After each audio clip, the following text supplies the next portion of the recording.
नमस्कार। आप सभी का हमारे चैनल जय गुरुदेव उत्तराखंड पर एक बार फिर से बहुत बहुत स्वागत है। आशा करते हैं कि आप सभी स्वस्थ होंगे। इसी कामना के साथ आइए बिना देर किए हुए लेकर चलते हैं आपको आज के अद्भुत विशेषांक की ओर। क्या आपके जीवन में भी एक प्रश्न उठता है कि जीवन में सब कुछ कर कर देख लिया, जीवन में जितनी भी इच्छाएं थी उनके लिए प्रयास करके प्रयत्न करके देख लिया, लेकिन जीवन में कुछ भी ऐसा हासिल नहीं हुआ जितनी की अपेक्षा की थी। तो आज इसी क्रम में हम बात करने वाले हैं कुछ ऐसे तथ्यों पर जो कि निश्चित रूप से आपके द्वारा की जाने वाली जाने अनजाने स्वरूप में गलतियों को और त्रुटियों को ठीक तो करेगा ही, साथ साथ में आपको सही मार्गदर्शन के साथ ये क्रमांक आपके भाग्य को भी बहुत प्रबल करने वाला है। तो आइए बिना समय व्यर्थ किए हुए बढ़ते हैं आज के अद्भुत क्रमांक की ओर। आज के इस अद्भुत क्रमांक में मैं आपको 3 ऐसे महत्वपूर्ण बिंदु बताऊंगा। यदि आप इन 3 बिंदुओं के अनुरूप अपने जीवन में आगे बढ़ते हैं तो निश्चित तौर पर आपके जीवन में होने वाली जो घटनाएं हैं अधिकतम आपके पक्ष में होंगी और साथ साथ में आपको सही मार्गदर्शन भी प्राप्त होने वाला है। तो आइए बढ़ते हैं पहले मुख्य बिंदु की ओर। देखिए, बहुत से लोग कहते हैं कि हम जीवन में नियम बनाकर चल रहे हैं, जीवन में कुछ ऐसे मूलभूत सिद्धांतों के अनुरूप चल रहे हैं, लेकिन फिर भी जीवन में ऐसा कुछ देखने को नहीं मिल रहा जो कि बहुत ज्यादा प्रभावशाली लगे। बहुत से लोग कहते हैं कि हम श्री हनुमान चालीसा का पाठ करते हैं, लेकिन हमने बहुत सुना है कि श्री हनुमान चालीसा का पाठ करने से सिद्धियां मिलती हैं, जीवन में व्यक्ति सफलता अर्जित करता है और बहुत से ऐसे अनुभव होते हैं जो कि सकारात्मक होते हैं, लेकिन हमारे जीवन में ऐसा क्यों नहीं हुआ। अब मैं आपको बताना चाहता हूं कि अगर आप श्री हनुमान चालीसा की प्रत्येक पंक्ति को अंतर मन से अनुभव करते हुए पढ़ते हैं, यानी कि जो भी चौपाइयां हैं जिनका भी आप अभ्यास करते हैं, उन चौपाइयों को यदि अंतर मन से स्पर्श करके बोलते हैं, उसका पाठ करते हैं, तो आप अपनी वाणी से, अपने शब्दों से श्री हनुमान चालीसा की सिद्धि को आसानी से प्राप्त कर सकते हैं। अब ये होगा कैसे? देखिए, श्री हनुमान चालीसा एक ऐसा सूक्ष्म ग्रंथ है जो कि अपने आप में पूर्ण रूप से सिद्ध है, उसको किसी प्रकार की सिद्धि की आवश्यकता नहीं है। इसीलिए आपको तो केवल इतना करना है कि अपने श्री हनुमान चालीसा के पाठ के अभ्यास को निरंतर करते रहना है, नियमित रूप से करते रहना है और अनुभव के साथ करना है। बहुत से लोग क्या गलती करते हैं कि श्री हनुमान चालीसा को महज पढ़ लेते हैं। देखिए, पढ़ने का और सुनने का ज्ञान तो आपको पहले से है ही। आज के इस समय में प्रत्येक भौतिक संसाधन इतने ज्यादा सुगम हैं कि अगर आप कोई भी जानकारी चाहते हैं तो इंटरनेट के माध्यम पर सब कुछ उपलब्ध है, सब कुछ आज आप समझ सकते हैं। लेकिन अनुभव कैसे करेंगे? अनुभव तो अंतर मन से ही होगा। जब तक आप अंतर मन से, अपनी वाणी से, हृदय से स्पर्श नहीं कर लेते इन सिद्ध चौपाइयों को, तो आपको जीवन में फल कैसे मिल सकता है? आप खुद ही सोचिए। तो आप श्री हनुमान चालीसा के पाठ को अनुभव करके अभ्यास करें। आप देखेंगे कुछ ही दिनों में, बहुत ज्यादा समय की बात नहीं हो रही है, कुछ ही दिनों में आपको इसका प्रभाव बहुत सकारात्मक रूप से दिखने लगेगा और अब तक जो अनुभव आपने नहीं किया था वो अनुभव आपको प्राप्त हो जाएगा। तो यह था मुख्य बिंदु।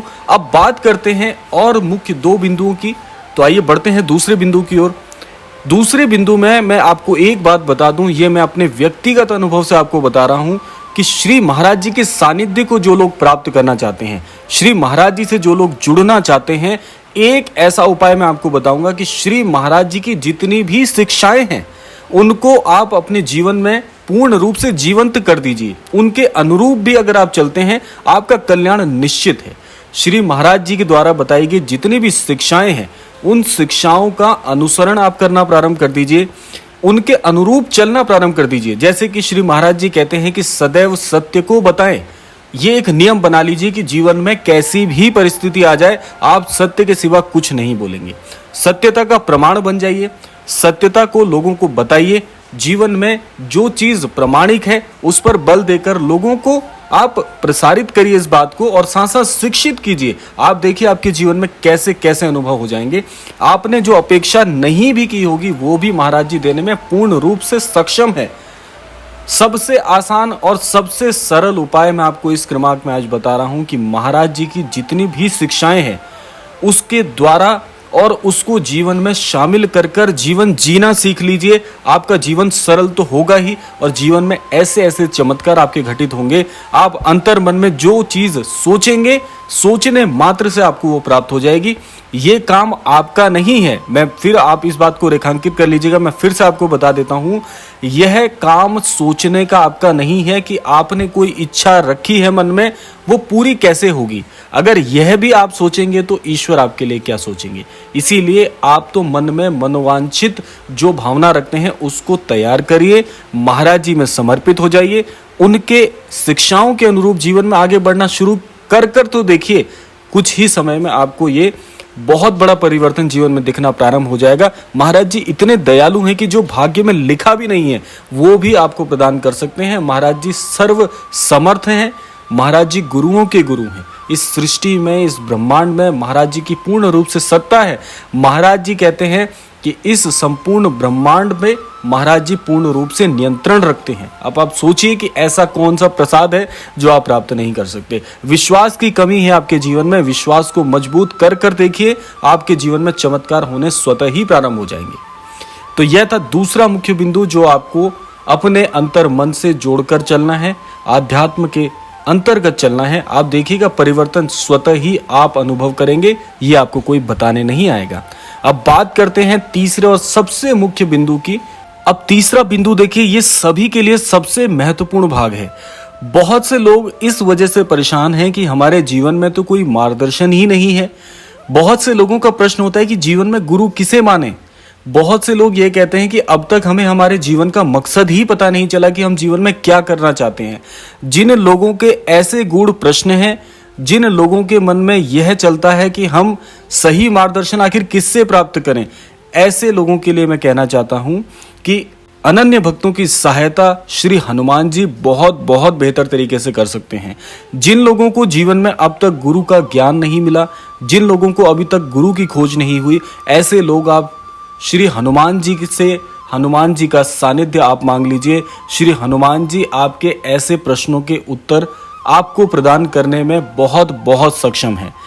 मैं आपको एक चीज बता दूं कि जीवन में जिन लोगों का यह प्रश्न रहता है कि मेरा जीवन किस दिशा की ओर बढ़ रहा है, ये कौन बताएगा, मुझे जीवन में क्या करना चाहिए, वो मार्गदर्शन कौन प्रदान करेगा, तो मैं आपको बता दूं कि श्री हनुमान जी को जिस भी स्वरूप में आप पूजते हैं, आप बड़े भाई की तरह पूजना चाहते हैं, बड़े भाई की तरह पूज लीजिए।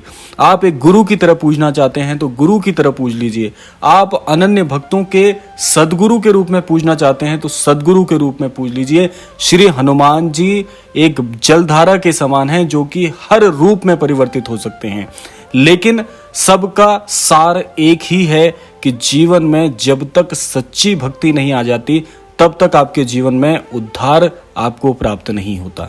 सच्ची भक्ति का आशय क्या होता है, आज यह भी समझ लीजिए। सच्ची भक्ति का आशय यह होता है कि किसी से आपने ईश्वर का गुणगान सुन लिया, किसी से आपने ईश्वर की महिमा को सुन लिया, लेकिन जब तक वो महिमाएं, जब तक ईश्वर का ज्ञान आपके हृदय को स्पर्श करके आपको यह अनुभव करने के लिए आज्ञा नहीं प्रदान करता, तब तक आपको ईश्वर की भक्ति समझ में आ ही नहीं सकती। चाहे आप प्रतिदिन प्रवचन में बैठ लीजिए, चाहे प्रतिदिन आप कितनी ही मायाएं, कितना ही गुणगान सुन लीजिए, आपके जीवन में आपको सफलता नहीं मिलने वाली।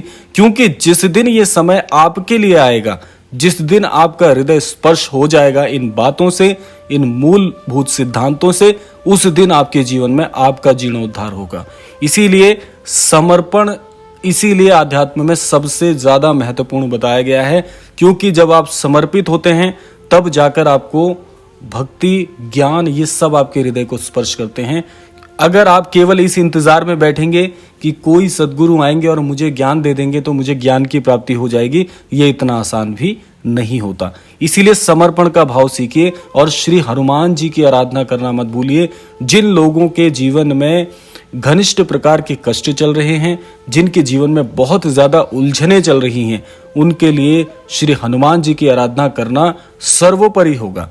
और इसके लिए आपको सहायता करेंगे श्री महाराज जी, क्योंकि ईश्वर से मिलाने वाले भी जो होते हैं, इसीलिए उन्हें गुरु कहा जाता है, सदगुरु कहा जाता है। तो गुरु की खोज जिसने कर ली, ईश्वर उसको बड़ी ही सुगमता से प्राप्त हो जाते हैं। तो यह था आज का अद्भुत क्रमांक। आशा करते हैं इस क्रमांक के माध्यम से अवश्य ही आप कुछ सीख पाए होंगे। इसी कामना के साथ विदा लेने का समय भी आ गया है। विदा लेने से पूर्व समय है प्रार्थना का।